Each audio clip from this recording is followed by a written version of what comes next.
Okay, so I went 5-8 last week. So all you need to do is tell me who you think is going to win.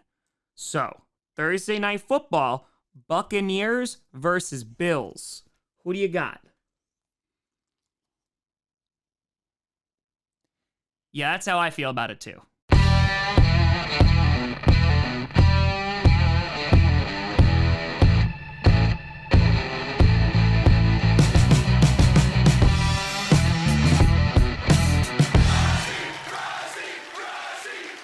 Grossi Posse Packer Nation. Welcome to an episode of Packcast, the podcast where you don't, I do Packers fan, but it sure does help. I'm your host, Tom. I mean, the dog might as well pick because, yeah, last week I went 5-8, Grossi, because, see, she's barking. She's trying to tell me that the Buccaneers are going to lose on Thursday. That's what I think too, Sinclair. But legitimately, I had my worst week, I think, ever in pick'ems. Going 5-8, I am 63-43 on the season. And while I am struggling, and it seems like a lot of people are struggling, one person who is not struggling is the number one ranked person in our pick'em league. At 79-27, we have the Rainmaker. Maybe it's Okada. Maybe. It could be. It could be. But congratulations to you. These are all of the games that I got right and wrong last week. I have to think I'm going to do better this week. But then again, there are some tough games on this schedule. And so, no longer delaying the inevitable. Let's just get to it. Starting off with Thursday night football. You got the Tampa Bay Buccaneers taking on the Buffalo Bills. And I'm going to tell you right now, both of these teams are desperate for a win. You gotta help me. Please help me. Okay. Please help me out here, please. All right. The Buccaneers coming off a tough loss against the Atlanta Falcons in which Desmond Ridder didn't even look amazing. And the Buccaneers, their offense, it has issues. Their defense, I think, is still solid, but their offense right now, it is slow, lethargic, and they need to find a way to figure it out. But then again, I could also be talking about the Buffalo Bills because the Bills, they are having a tough time with it. They have not looked good for about 3 weeks now. It started in London with the Jaguars. Then they had a really bad game against the Giants, which they won, but it didn't feel like it. And then they lost to the Patriots, who have been garbage all year. And it just doesn't look like things are going well in Buffalo whatsoever. And the issue is now it's a short week. They're going up against a pretty solid defense. And they just need to figure out if their offense can go again. Josh Allen is making uncharacteristic mistakes. The run game, which was pretty darn good at the start of the season, that kind of is not as efficient anymore. And so Buffalo, I'm thinking it's a coaching issue, but whatever it is, you need to figure it out quick. I am going to pick the Bills to get the win on primetime Thursday night. It's being played in Buffalo. Bucks coming off a rough loss, so are the Bills. And I got to be honest, if the Bills lose this game, it's pressing all of the panic buttons right now. But I'm going to go with Buffalo. I just think their offense has a much higher ceiling than the Buccaneers offense. And so Josh Allen, I'm trusting you. Don't let me down. Then you got the LA Rams taking on the Dallas Cowboys. The Rams coming off a rough loss against the Steelers in which they were a bit robbed, in which Kenny Pickett was doing a QB sneak, and they're like, oh yeah, that's a first down, but it was not. Unfortunately, they had no timeouts to challenge it, and they wind up losing that game. But the bright spot is that, good God, your receivers look amazing. Whether it's Cooper Kupp, who the week before got 150 yards, or whether it's Puka Nacua, who's doing this before every game. Oh boy, here I go killing again. That man is phenomenal. And the Rams are like a weird team. I don't think a lot of people expected them to be contenders this year. And I still think that there are definite weaknesses and flaws with the Rams, but I think they're also a solid football team and they're not as bad as anybody predicted. And I think on top of that, their future looks pretty bright. They're actually going to have a first round pick. And I know you're like, Tom, why are you talking about this at the end of October? The point that I'm trying to make is that the Rams are a feisty team and their offense can definitely be explosive. Going against the Dallas Cowboys, who the Cowboys, listen, they had their bye week. They beat the Chargers. Dak looked really good.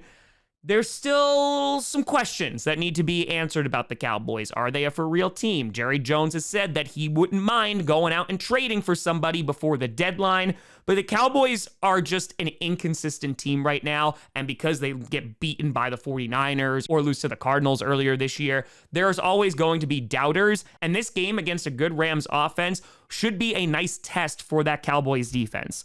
I think this is going to be a relatively close game. I am going to go with the Cowboys coming off a bye week. Mike McCarthy, usually not too bad. And I think that if Micah Parsons is able to get through that offensive line, Stafford might have a rough day. So because of that, I'm going Cowboys. Then, help me. You got the purple incarnation of Satan, the Minnesota Vikings, taking on the Green Bay Packers. Yeah. The Vikings coming off a big Monday night win. Don't say that very often. Against the San Francisco 49ers. Don't say that about the Packers ever. The Vikings looking like a completely different team in which they struggled with the Bears. The only reason they won that game was because of the defense. And now their defense played really well against the 49ers, but their offensive line was the star of the show. And they really protected Kirk Cousins. Cousins looked good besides that first drive. And Jordan Addison, breakout game for him. And I'm not going to lie, it's a little bit scary because the Packers, well, I know everyone's just looking at me because they want me to say the line. Just say the line, Tom. Just say the line. The Packers kind of suck. Yeah! Losing to the Denver Broncos last week, and this was coming off a bye. They had a week to prepare. And still, that's what showed up on the field. And just nothing is going right for the Packers right now. Joe Barry, he can't adapt. It's not good. The offense, Jordan Love is struggling. Matt LaFleur is struggling. Personnel is struggling. Offensive line doesn't look good. We really don't have a run game. It's all just bad. And the other issue is we basically saw the same exact game week to week. Against the Raiders, basically nothing in the first half. Started to come back. Jordan Love throws an interception to end the game.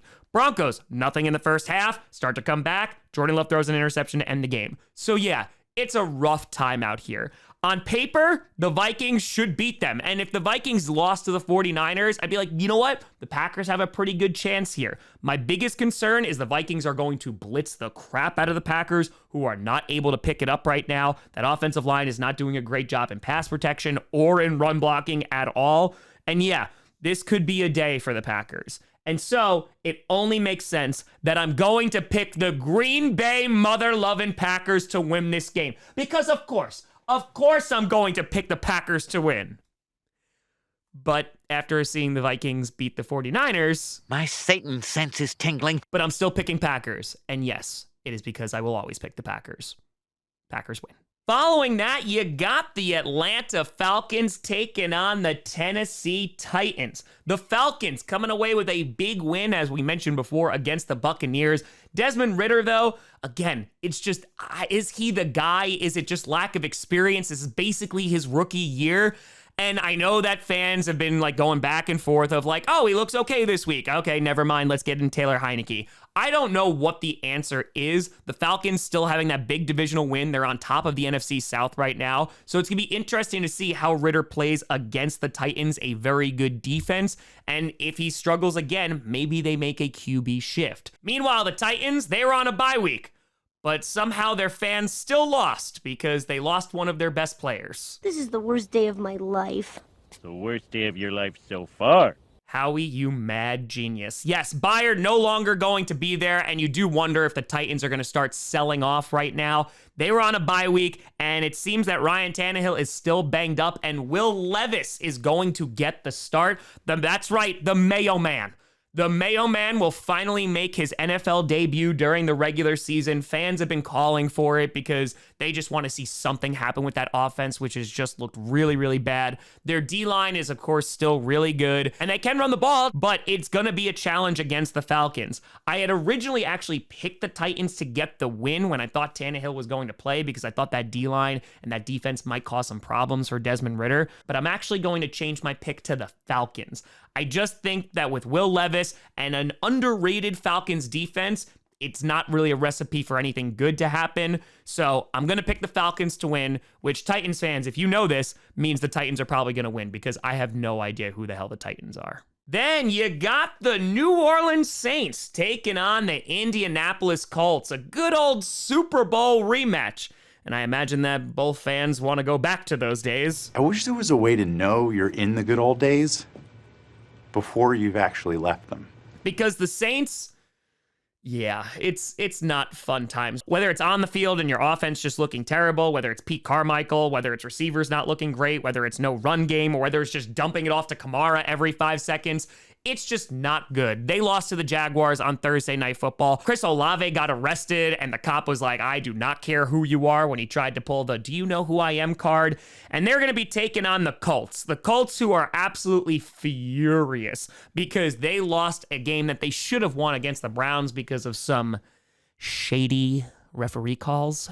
Yeah, the first one was really bad. The illegal contact was really, really bad. But the Colts, visibly frustrated. We'll see what happens with Jim Irsay, who's tweeting out saying the NFL admitted their wrongdoing, which Jim Irsay is not supposed to do. But the Colts are a weird team right now. Anthony Richardson just had successful surgery, but we're not going to see him for the rest of the year. Jonathan Taylor's still trying to get his feet wet and trying to look like the Jonathan Taylor of old. But for the Colts, Gardner Minshew is going to be the key to their success or failure because he really didn't look good against the Jaguars, but then he looked amazing against a really good defense in the Browns, which, again, this is why we have no idea what's going on within the NFL. This game, it could go either way. Which team is going to show up for the Colts? And are the Saints going to actually be able to move the ball on offense? They still have a very good defense, but Gardner Minshew did very well against that Browns defense. So I'm just going to go with the Colts here. It's a total flip of the coin. I'm just going to assume that the good Gardner Minshew is going to come out this week. And if he does, I think Indianapolis gets the win. Following that, you have an AFC East showdown. You have the New England Patriots taking on the Miami Dolphins. The Patriots getting a big divisional win. And Bill Belichick, after all the noise, got his 300th win. And if he's able to knock off another divisional opponent, fans might be coming back on the Bill Belichick bandwagon. But he's only... What is he? 150? Give or take a few years? But as I said, the Patriots had a good game against the Bills, and Mac Jones played his best game of the year, potentially his life. Really, really playing well. Meanwhile, the Dolphins suffering defeat against the Philadelphia Eagles on Sunday Night Football. Whether it was the refs, which, listen, the Dolphins are going to lose that game regardless, or most likely just going up against a really good defense, slowed down that offense. Of course, the Dolphins are still a good football team, but you are a little bit concerned about the quality of opponents that they're playing because we're in week 8 now, and that's going to start to come up. I think the Dolphins are going to still win this football game, though I'm very curious to see if the Patriots defense are going to be able to slow them down like the Philadelphia Eagles were. But the Eagles are just a far and away a better football team. The Dolphins here are a better football team than the Patriots. But again, divisional matchup, you never know. Crazy things could occur. But because it's being played in Miami as well, I'm just going to have to give it to the Dolphins. And let's see if they're able to bounce back this week. Following that, you got the battle for New York. In New York, concrete jungle where dreams are made of, there's nothing you can't do. Just kidding, it's Jersey. You got the New Jersey Jets taking on the New Jersey Giants. That's right, you both got Jersey in your name now, Jersey boys. The Jets, they had a nice bye week. They got to relax a little bit, and they got to see Aaron Rodgers on the Pat McAfee show, able to chill. Now, the Jets, very good defense. Zach Wilson has been playing a bit better. Maybe they're going to be able to put something together. Meanwhile, the Giants having a big win against the Commanders in an ugly game all around. It was not pretty, but Saquon Barkley being really effective, but Tyrod Taylor, who, getting a chance to be like, yeah, I can run this offense, and it looks like he's doing a better job than Daniel Jones, and I don't know if Daniel Jones is going to have a job by the time that Tyrod Taylor is done.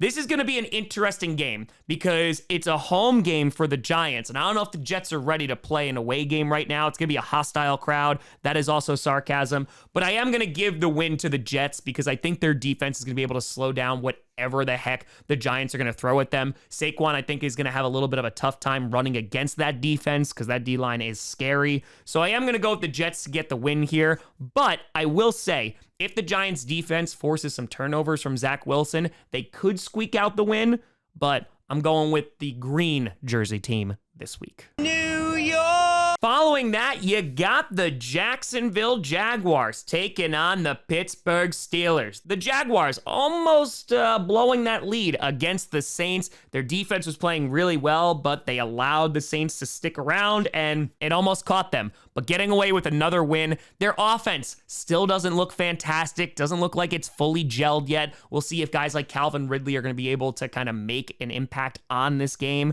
Meanwhile, the Steelers got away with one against the Rams, as we talked about before. Kenny Pickett, apparently his hands and arms got a lot bigger and were able to put it across the first down marker line, but we all know that wasn't the case. But the Steelers are a weird team right now. Their defense, of course, is great, but then you got Kenny Pickett and Matt Canada before every single fourth quarter looking like this. Want to cook?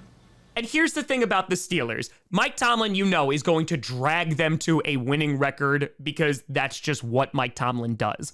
This game, though, is going to be an interesting one because you have an offense of the Jaguars that looks okay going up against a really good defense, and you have a Steelers offense that looks okay going up against a good Jaguars defense. So this might be a very low-scoring game, and it wouldn't surprise me. And I'm actually going to go with the Steelers here to get the upset. I think being played in Pittsburgh, and because that offense of the Jaguars hasn't quite gelled yet, I think that they're going to run into some problems, including TJ Watt. So because of that, I'm going to go with the Steelers, and they'll probably have a better chance if Kenny Pickett just audibles out of everything that Matt Canada calls. Then you got the Philadelphia Eagles taking on the Washington Commanders. Wait, I thought we already did this like a few weeks ago. The last time that these two teams met went into overtime, and that was the first time people looked at the Eagles going, ooh, maybe a little vulnerable, but they did not look vulnerable on Sunday night. They played frackin' amazing football. And on top of that, they just got Kevin Byard from the Titans. And Howie just pulled off that magic again because somehow, some way, they were able to negotiate that deal. I'll give you 50 cents for a book. Hey. I think that sounds like a good deal. Yeah? Meanwhile, the Commanders, as we just mentioned, losing to the Giants last week. And listen, Sam Howell, I like him a lot. The guy has been sacked a cajillion times, though. And going up against a very good defensive front from the Eagles, this might be problematic. But as we've seen before, the Commanders like to end streaks, and of course it's a divisional match. Weird things can happen. Being played at FedEx Field, you never know. I am going to go with the Eagles here because I think that's just the smart pick. They are the better team, but don't be surprised if it's a close game again. We'll see if that Commanders offense is able to move the ball against the Eagles like they were last time they met. But yeah, I got to go with the Eagles here. Then you got a battle between the number 1 and number 2 overall picks from this past draft. You got the Houston Texans taking on the Carolina Panthers. Both teams were on a bye last week, and the Texans, they've been playing really good football. CJ Stroud has been developing really nicely, and even if the Texans aren't going to be wild card contenders, which, by the way, they are still in competition for that division title, I think that the future for the Texans looks very, very bright. It looks like they found their franchise quarterback, which is the most important thing you can do, and now they can build the team around him. They got the coach. So yeah, things are looking up for Houston.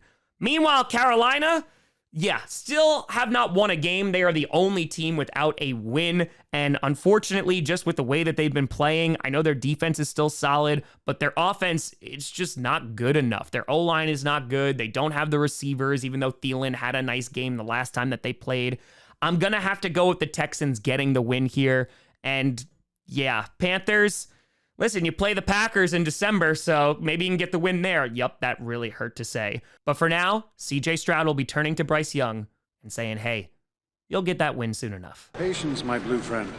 You'll have your winnings before the sun's set. Following that, you got the Cleveland Browns taking on the Seattle Seahawks. Both teams coming off a big win. The Browns getting a little help with theirs. And the Browns right now, listen, I know everyone's talking about the refs, but the Browns are doing everything in their power to distract everyone from their absolutely abysmal QB situation. Please disperse. Nothing to Courtesy here, please. Deshaun Watson is still injured. PJ Walker right now is still hanging out back there. And the offense does not look great. Their defense is still really, really good. Myles Garrett is an absolute monster, just completely wrecking the game for the Colts. Meanwhile, they're going to be taking on the Seahawks. The Seahawks who beat the Cardinals last week, and their defense just looks so good. I'm talking about you, Witherspoon. And Bobo, JSN getting involved in the game. I know fans have been calling for that for a while. However, the offense still struggles when they get in the red zone. And this is going to be a tough challenge. Like I said before, going against a very good Browns defense, but the Colts were able to move the ball and score. But we'll see if those red zone challenges still continue for Seattle. The fact that it's being played at home for the Seahawks, I think will make a major difference. And I think that defense is going to be able to take advantage of whoever the hell's playing at quarterback for the Browns. So because of that, I am going to pick the Seahawks to get the win. I don't think it's going to be an easy one by any stretch, but I believe in their defense to cause some mistakes for the Browns offense, giving them the W. Then you have an AFC West showdown. You got the Kansas City Chiefs taking on the Denver Broncos. The Chiefs, yeah, they're back. Coming off a huge win against the LA Chargers. Their defense looked great. Their offense looking like its old self. Travis Kelce, of course, being like, hey, Taylor, watch this. McCole Hardman even contributing after doing his stint with the Jets. Meanwhile, the Broncos coming off a big win. They snapped their losing streak because they had the longest streak in the NFL of losing the game after winning at halftime. So, yeah, great job. So glad you did that against the Packers. But the Broncos, yeah, they're trying to remember the last time that they beat the Chiefs. It's been 84 years. Because it's been a long while, and unfortunately, I think that's going to continue. Now, when the Broncos and Chiefs play each other, at least last season, it was a bit more competitive. I don't know how competitive this game is going to be, though. The Chiefs are a better team, and they seem to be peaking at the right time. So I'm going to go with Kansas City to extend that winning streak, though if the Broncos do win, Brandon Perna will be celebrating extra hard on his birthday. Get off my lawn. Then we got another bird battle. It was my understanding that everyone had heard. Heard what? Brian, don't! Oh, well, a bird. It was the Cardinals Seahawks last week, and now we got the Ravens taking on the Cardinals. The Ravens coming off their most impressive win of the season. Lamar Jackson just looked phenomenal. Their defense played well, and they smacked the crap out of the Lions. And this is what that offense can look like when they're really gelling. Meanwhile, the Cardinals, listen, they're struggling. They're hoping that Kyler Murray comes back sometime soon. But the Cardinals, they were expected to be the worst team in the league. I don't think that they are, but they are going to struggle against teams that are just better than them. And the Ravens are one of those teams. I think the Ravens should be able to make quick work of the Cardinals. I don't think it'll be too much of a competitive game, but yeah, Ravens, Lamar, keep on flying. Then you got what could be the game of the week.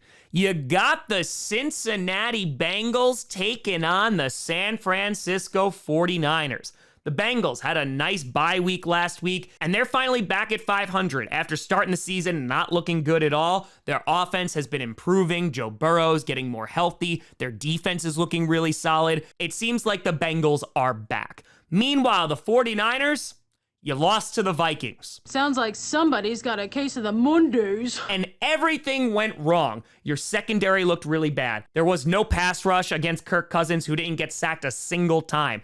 And their offense, Brock Purdy throwing 2 bad interceptions, CMC fumbling. I know they didn't have Trent Williams and they didn't have Deebo Samuel, but damn, they did not look good. And they still could have won that game if Brock Purdy didn't throw those picks. I don't imagine the 49ers are going to look that bad again this week. However, that secondary, if the Bengals are able to stop the pass rush of the 49ers, they definitely have the personnel to take advantage of that secondary. However, the big difference here, the Bengals O-line is not great. So hopefully for the 49ers, Deebo Samuel and Trent Williams do play in this game. But it was announced today that Brock Purdy is in concussion protocol, meaning that Sam Darnold is likely to get the start this Sunday against the Bengals. And if that's the case, then I don't know if the 49ers are going to be able to defeat the Bengals. It seems like it's just one too many injuries. And so because of that, I am going to be rolling with the kitty goes meow, Cincinnati Bengals to get the win. And that would mean that the 49ers have lost 3 straight. I believe you get your ass kicked saying something like that, man. Then on Sunday Night Football, why? Why do we have this? You got the Chicago Bears taking on the LA Chargers. The Bears, they won another game. Badgett looking pretty good, beat the Raiders. I know they had a backup QB in anyway, but who cares? Justin Fields still dealing with an injury, not going to be playing on Sunday Night Football. So Badgett, you're up again. And the Bears, I don't think they're going to be going on runs or anything like that, but they got to get the wins where they can, because again, they need to also evaluate what talent is still going to be on this team next season. Meanwhile, the Chargers, yeah, they got rocked, and I mean rocked, by the Kansas City Chiefs. Justin Herbert hasn't really looked amazing these past couple of weeks, and you have to wonder what the hell's going on with the Chargers, because their defense isn't looking good either. This should be a bounce back game for the Chargers, because listen, the Bears are very, very beatable. And plus, if the Bears win a game and the Packers lose, I don't know if I'm ever going to hear the end of it. So I am going to go with the Chargers here. They have the more explosive offense. I think they should be able to contain whatever the Bears are trying to do. But I got to be honest, the fact that I got to watch both these teams on primetime again, may the force be with us all. I hate it.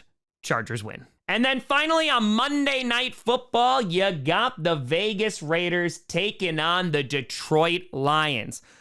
Yeah, both these teams suffering some losses last week. The Raiders losing to the Bears and the Lions getting slapped by the Ravens. So I think it would be safe to say that both these teams absolutely crapped themselves last Sunday. Easy Cream is an all-natural diarrhea inducer in an easy-to-use gel form. The Raiders, yeah, I mean, Josh McDaniels just needs to go. Having backup QBs in is not going to help, but the Raiders, they got on this little winning streak, but they were beating bad teams. Yes, I'm including the Packers in there. And then they weren't able to beat a backup QB in the Bears. So, yeah, I don't trust the Raiders at all. Meanwhile, the Lions, I still think they're a very solid, great football team. I think they're still going to win the division, but they got their crap rocked last week. Their defense wasn't prepared. I know they have a bunch of injuries, but their offense also did not look good against a very good Ravens defense. Now, they have to worry about Max Crosby, who decimated the Packers. I don't think we'll have the same impact against the Lions because the Lions have a better offensive line right now. So yeah, I'm going to go with Detroit here to get the bounce back win,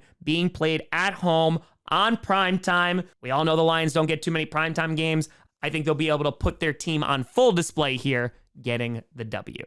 But let me know what you think down in the comments below. Who do you got winning this game? How you doing in the Pick'em League? Let me know. You know, I saw me at Tom Grossi Comedy. All social media is see down below. A big shout out and thank you to all the patrons and YouTube members for supporting this channel. And thank you so much for watching. I'm Tom Grossi. And as always, go Pack Go.